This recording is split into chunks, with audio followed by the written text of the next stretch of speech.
Now, we might have the disclaimer. We might need a disclaimer for this. Well, nah, we're going to, I mean, it's no PG-13. We don't got to get rated R. We're going to keep everything PG-13. We keep it under that. But I'm just saying, it's a lot of women out here. We're watching these platforms. We're watching everybody podcast. You got a lot of shows, and they're dominated by the women. You know what I mean? So we need to start bringing some male perspective. You know what I mean? That's all. I'm here to bring that.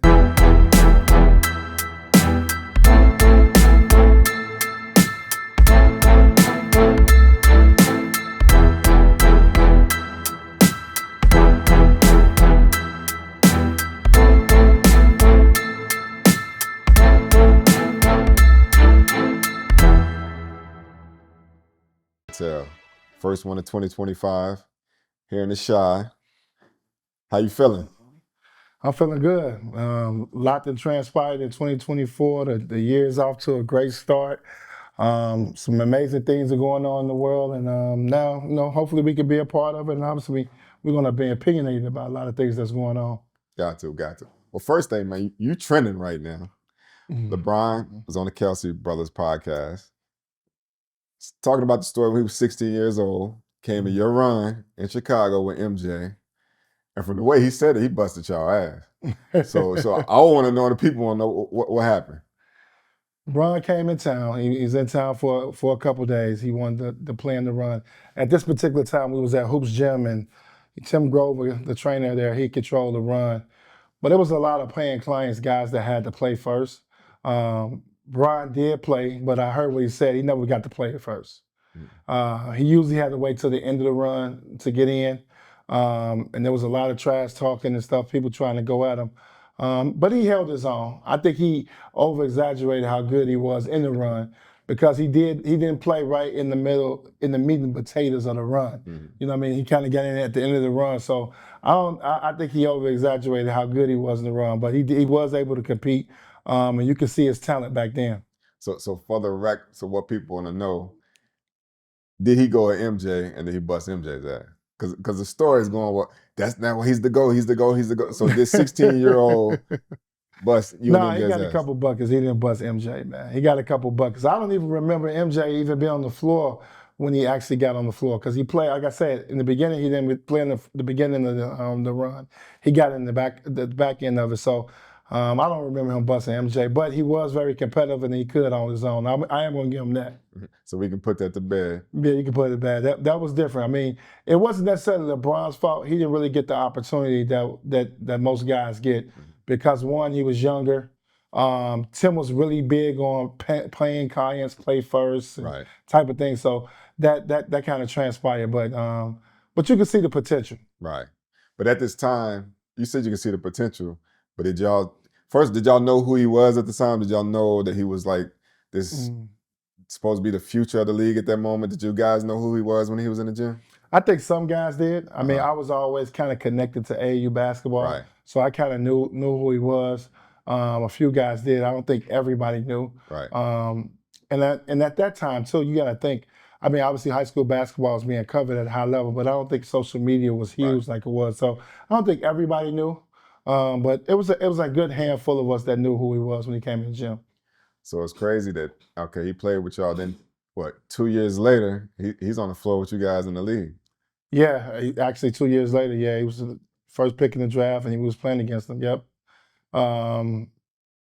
It was real quick, like it happened, because I think it was his junior year that he came up. Right. And then, it was 2 years later he was playing the league. So while we're on the topic, I know people go back and forth, debate. I know we from an era that's hard to put anybody over Jordan. Who's your GOAT? Who's the GOAT to you, in your opinion? Between them two, I don't know, Kareem and nobody. Who's the GOAT? I think Michael Jordan's the GOAT. Obviously, longevity-wise, LeBron's going to win that conversation. But I think when you talk about a guy who played 15 years and took a year and a half off to win 6 titles, and the way he did, and to come back at his age at 38, 39 years old, still averaging 20 points a night. I think obviously we wild when seeing LeBron do that right now, but Michael was the first to do that at that age, still averaging 20 points a game. But Michael's the GOAT. I mean, LeBron's is to me is the second best player to ever play the game. Right. And my own personal opinion, I think Michael's number one. Right. I think some people get that like you hating on one if you choose the other. Like it ain't. And I heard Stephen A. Smith saying this too. It's like it's not bad to be the second best player ever to walk the planet.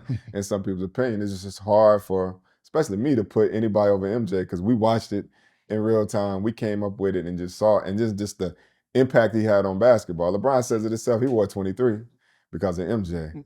So it's just hard for me to put anybody over there. I think now because Michael's kind of phased out. Obviously, Right. People obviously still wears his shoes, and we know who he is. But I think he's phased out basketball-wise, and I think we're looking for somebody to put over him. Mm-hmm. But just pure basketball, if you know the game and know what Michael was, to go 6-0 in the finals, I think LeBron would admit to that. That's the toughest thing to do, Right. to go 6-0 in the finals. I think LeBron's been 9 or 10 times, and obviously he's lost 3 or 4 times in the finals. So just that dominance part of it, and to have the impact he's had.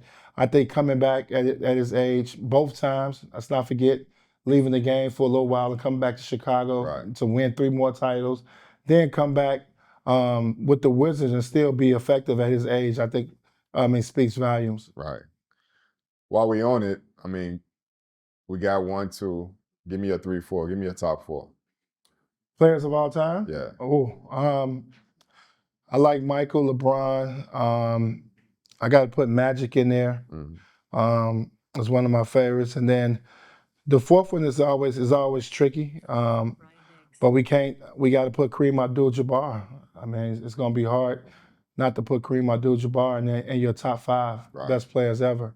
I've played around with that. That list has always changed for me from time to time. But right now, those 4 guys are the 4 guys that are the GOATs to ever play the game in my eyes. So I want to go on. While we back on those, and well, I guess I'll jump in with my top 4. I got to put Kobe number 3. I got to put Kobe number 3. That fourth one is tough for me. I grew up a Magic fan too, and it used to be the debates Magic and Jordan back then. Kobe's gonna have. We know guys always play with great players. We know Magic and Kareem played together, but Shaq winning 3 MVPs in the finals doesn't put Kobe in that. For me, doesn't put him in that top 4. Mm-hmm. Not saying he didn't play, obviously, a huge role in them winning championships, but when I just think about GOATs. What about the 2 he won? Yeah, that's 2. We're talking about Magic with 5. We're talking about Michael Jordan with 6. Magic had a mob now. He had a good crew. Hell of a crew. He had a good crew. James Worthy, all those guys. He had a good crew. He had a really good crew. Mm-hmm. You have to give that, but because I got Magic right after Kobe. I got Kobe third. That's a tough one. I think Kobe gets. I think now it's time kind of. I think he gets a little slighted out there. But remember, it was a run that Kobe had where he was the best one on the planet. And if you take his body of work outside of those 2, it's staying a lot of people that got their body of work. Yeah. I got Kobe throughout his career, especially prime of his career. He was the 1 or 2 best player in the league. That's what LeBron been in the league. He was always going to be 1 or 2. Right. That's not a question. I just think when you talk about GOATs, I just think Kobe's kind of started off a little rocky in the beginning, even though the Lakers rebounded really, really well. I think they ended up getting their first title 5 years in. Mm-hmm. I think Kobe came in 96. He was in my class. They won it. No, 2000. He got his first championship in actually 4 years in. So I just waited to. I just I don't think you can go wrong with either one of them. But this is how I feel. I put Kobe. I put Magic ahead of Kobe. Mm-hmm. Okay. Well, we going back. Let's go back to I guess those legendary runs we was talking about where LeBron came in. Since we've been on that, that's been trending. What was those runs like, and who was in that building at any given time? Well, what made those runs special is a lot of people don't understand that Michael was coming back. Mm-hmm. So obviously, when Michael wanted to come back, he wanted to play against obviously the Chicago talent as well as other guys around the league. So every week you would get different guys coming in to get run on top of having 20 to 30 pros in Chicago already. Right. So our runs were already really good on a consistent basis. Now you add other guys coming in town to run against Mike, made it special. And it was one of those. It was very competitive. It was one of those situations. If you lose, you possibly wouldn't get back on the court. At least the main court, we had to start creating a second court so guys can get their workout in. But it was fun. It was fun to be a part of Michael's journey on trying to get back into the league at that point, and to see his work ethic, to see how hard he went. I think we all benefited from that in those workout sessions. Right. Okay. So you'll say, I guess since that time, well, I know they do it up in New York now. I know sometimes in the summer where you get a lot of the guys together, but I guess that was the only thing that's equivalent to what they do today is what you guys were doing. Yeah, I mean, maybe UCLA. UCLA is probably the best where they got all the guys consistently playing. Tim Grover had a run there. We had a run for probably 10, 11 years where we all was in one gym. Right. Where we was training together. And it wasn't just pickup basketball. Guys were getting their individual instruction, court work in, their lift in. So it was everything was in one. So that's what I think made it special. So we had that run there for a while, for about, like I said, 10, 11 years where you can get everything in one. And obviously Mike kind of jump-started that. Because after that, we ended up moving to a bigger facility, right? Because the runs got so good. So big. So when Mike came, we was in a smaller gym, and then we moved to a bigger facility after his 2 years of trying to come back and play. As a real estate agent over the last 8 years, one of the main issues I've encountered with clients is their credit. Whether they're looking to purchase a new home, a new car, remove bankruptcies, or old credit inquiries, Credit Boost consultants have been the experts for my clients. Visit yourcreditboost.com for a free credit audit and use the promo code BRANDEDNETWORK. I want to touch on something. Now we're going with your old team, Miami Heat. What's going on with Jimmy Butler and Pat Riley? You play for Pat Riley. What do you think is going on right now? Honestly, I think Pat is ready to move on from Jimmy. I think he wants to go in a different direction. And now it's different.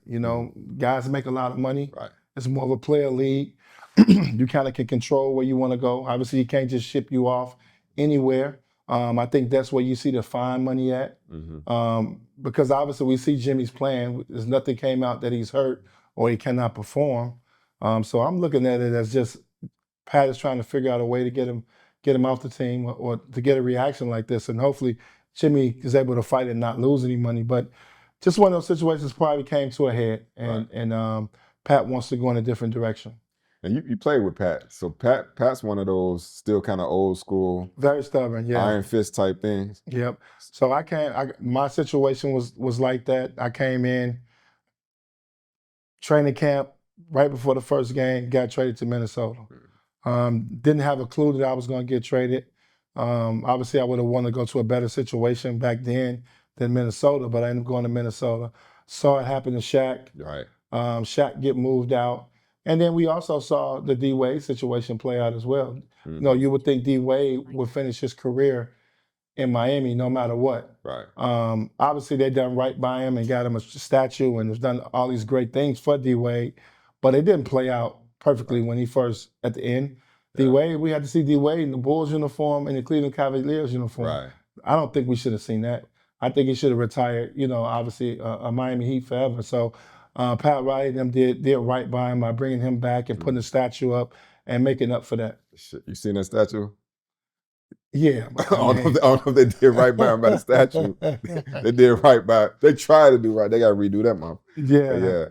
But I think it speaks values that hey, we know we probably screwed up the first time.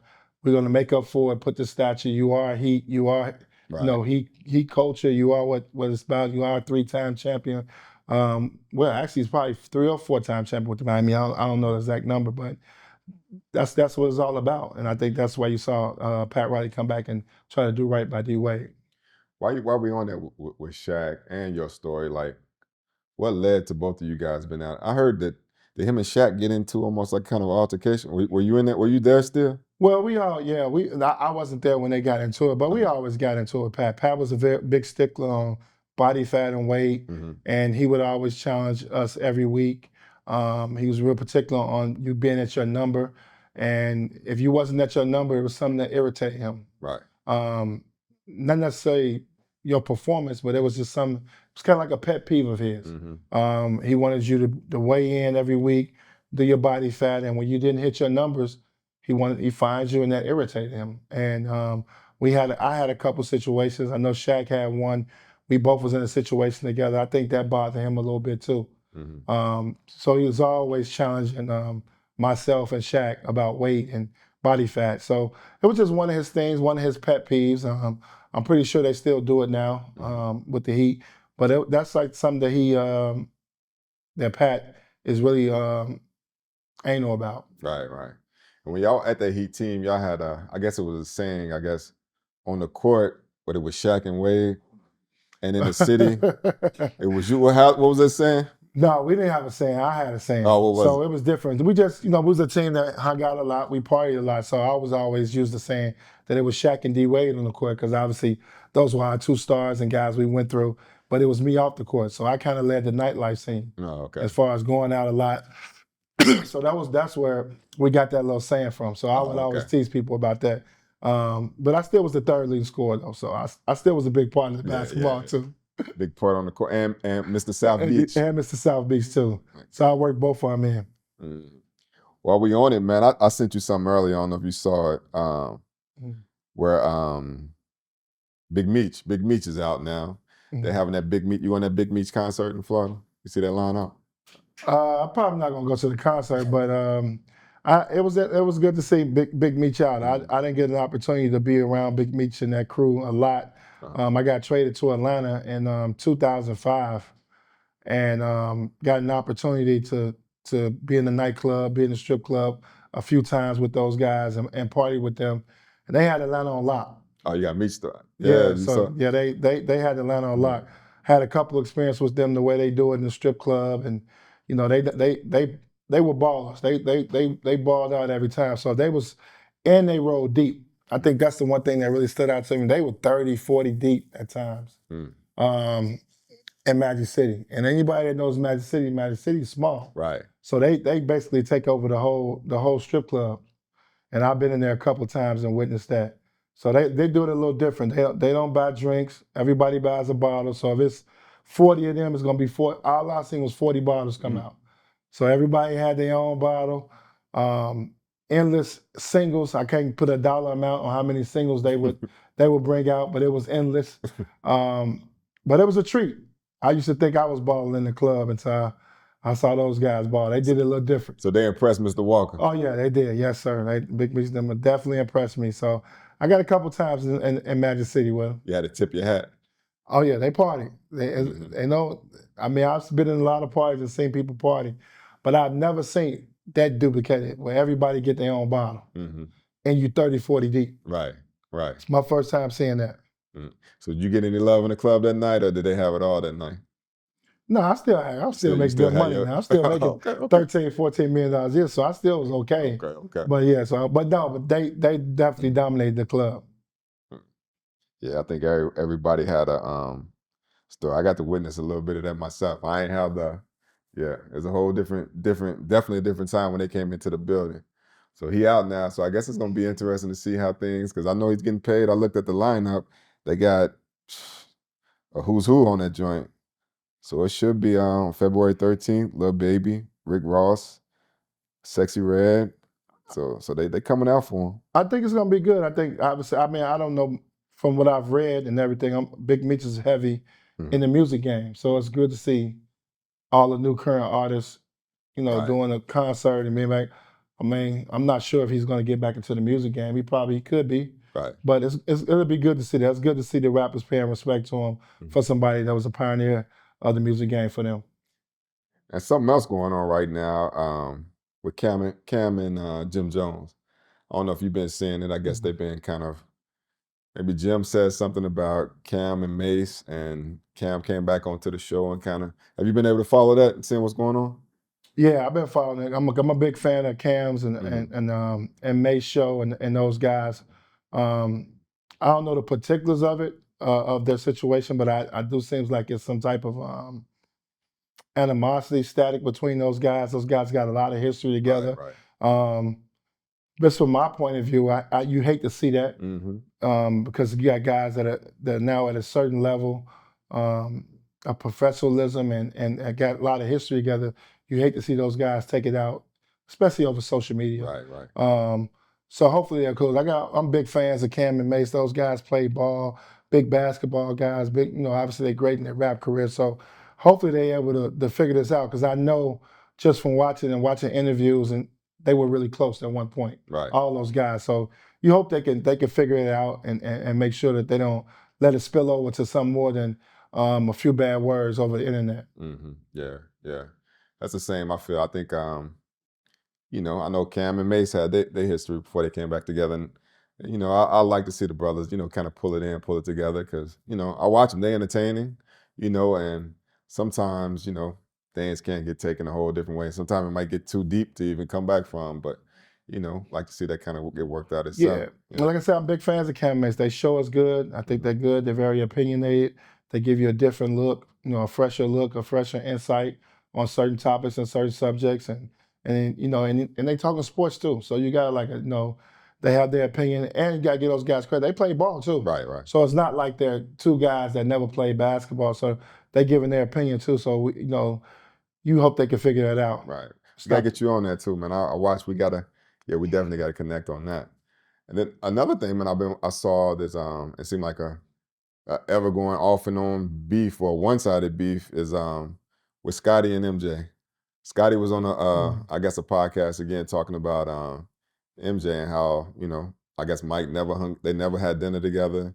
They never hung out. Mike never hung out with anybody on the team. Is that how it was back then with Mike, or are you privy to that, or are you? Well, I wasn't privy to that, but I have had an opportunity to be around both guys in personal settings. So verbs never came to me that they had beef with each other. Obviously, I'm following the story like everybody else. It's unfortunate because they accomplished so much off the court. But obviously, some personal things. I think obviously, Scottie probably doesn't take a liking to Michael. Sometimes didn't defend him towards the end of his career for Scottie, and then also the icing on the cake is his son dating his ex-wife. Probably didn't help out either in that situation. So I think it's just some things that they probably should hash out among the two of them. Them guys, especially for me being a kid from Chicago, got an opportunity to watch those guys dominate the league, and I got a chance to play against them the last 3 years of the champion, 96, 97, and 98 championship team. I actually obviously competed against those guys. So it's unfortunate. Obviously, I think Scottie's probably a little upset that he doesn't get the credit sometimes that Michael's got, especially for those championships, because he was an intricate part of that. But hopefully those guys can figure it out and not let it play out in the media. Do you think Scottie gets his flowers just in due, not even just for that part, but just the kind of player he was? I think because the point he No, I don't think he gets his just due, and I think but how you play with Michael Jordan. Right. We're talking about arguably the best player that ever played a game. Right. So the Robin, is he gonna really get a lot of accolades and attention? I think it's just one of those things. Obviously, playing with a guy like that. I mean, think about LeBron. I mean, his championship, with Kyrie. Kyrie was an intricate and a big part of what he did in Cleveland and winning his championship. So it's hard. I mean, when you kind of that Robin guy and the other guy doesn't consistently keep your name in that type of light and keep you in the same breath as his. So that's when people start to think that you're jealous or you don't believe him. I don't know if that's personal, but I mean, we all know Scottie was a huge part of what they accomplished in the 6 championships. All right. Now I want to switch over. You was just in Lexington. You go back and seen Kentucky. Your old teammate Pope. How's everything looking down there in Lexington? You feel the energy is a new energy back and everything there? Kentucky basketball is back. Yeah. Mark Pope has it at a all-time high. I think obviously winning, kind of really helps out. But to bring in 13 new guys and to gel the way they're gelling right now and be a top 10 team in the country. Mark has done a terrific job, and sky's the limit. I can just imagine when he gets his freshman class in there and start bringing his recruits Right. in. We know he did a lot in the transfer portal as far as putting the team together, but that still was strategic to be able to find guys that fit your system, your style, and it's going to play your way. So I think he's a breath of fresh air. I think, obviously we've had some tough years and not advancing in the tournament, and now we got a chance now, hopefully, to make a deep run. So I love what Mark is doing right now. And you just recently, speaking of, talking about Kentucky, you just saw Arkansas. They were just here. Got a chance with Cal. How are things going with that? I mean, how do you feel his adjustment? Is it, I know they're kind of struggling right now, especially in conference play. What do you think the issue is? I think Cal's going to be fine. I think, I thought they'll be a little better just because you're bringing the same group of guys pretty much that you brought from Kentucky. But I think the problem is the league is better. Right. I think we got to give the SEC a lot of credit. You're talking about 8, 9 teams that's ranked in the top 25. It's no easy night. You got to bring your A game. Get going on the road trying to win the SEC is very difficult to do.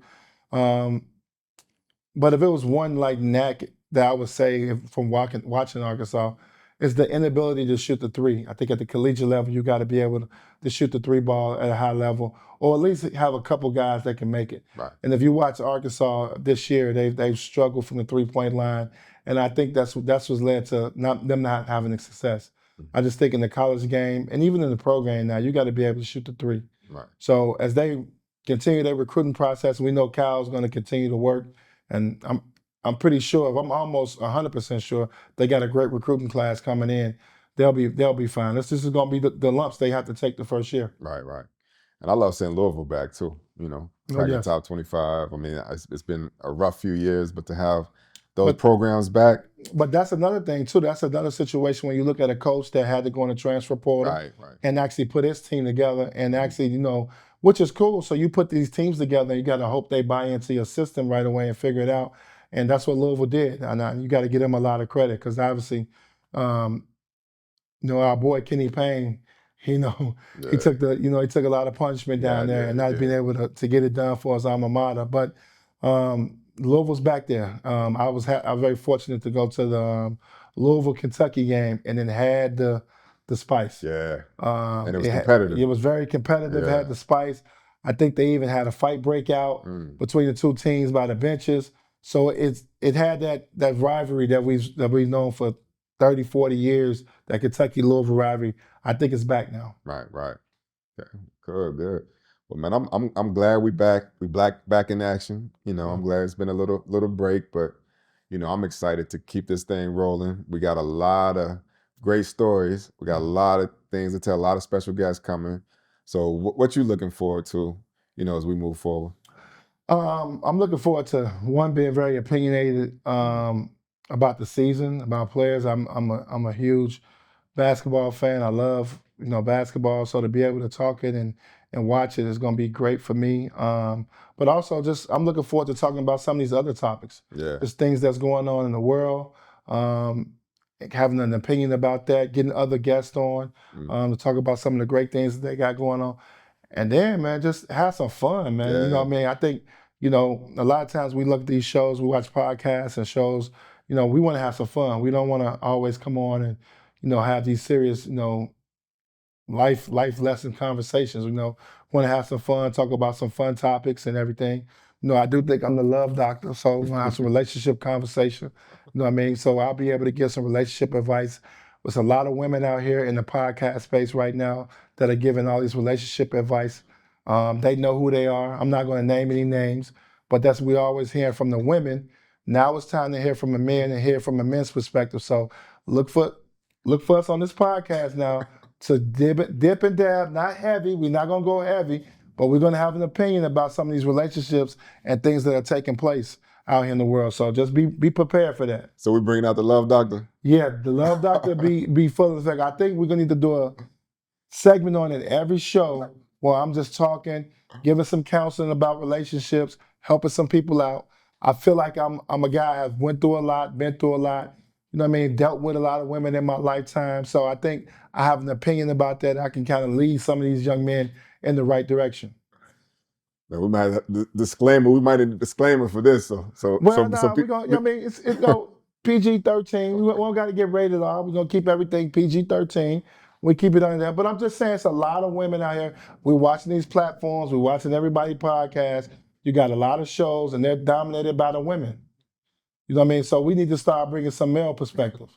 You know what I mean? That's all. I'm here to bring that. All right, we here. You here. First, Love Doctor's coming. We got a story to tell. See you next time. We'd like to thank today's episode sponsor, Credit Boost Consulting. Are you in need of credit repair? Whether you're looking to get approved for a house, apartment, car, or credit card, or you need negative items that are destroying your credit removed, such as late payments, repossessions, foreclosure, or bankruptcy, Credit Boost Consultants is for you. Visit their website at www.yourcreditboost.com today for a free credit assessment and consultation. Use promo code Branded Network for exclusive 15% discount on all their credit repair services. We'd like to thank our sponsor for today's episode, Lux Leaf Dispensary. Are you looking to elevate your cannabis experience? Visit Lux Leaf Dispensary in Madison, Illinois, your premier destination for premium cannabis products. Whether you're a seasoned connoisseur or new to the scene, Lux Leaf offers a curated selection of top-shelf flower, concentrates, edibles, and more. The knowledgeable staff is there to guide you through your journey, ensuring you find exactly what you need. Visit Lux Leaf Dispensary today and discover a new level of luxury in cannabis. Or visit online at luxleafdispensary.com.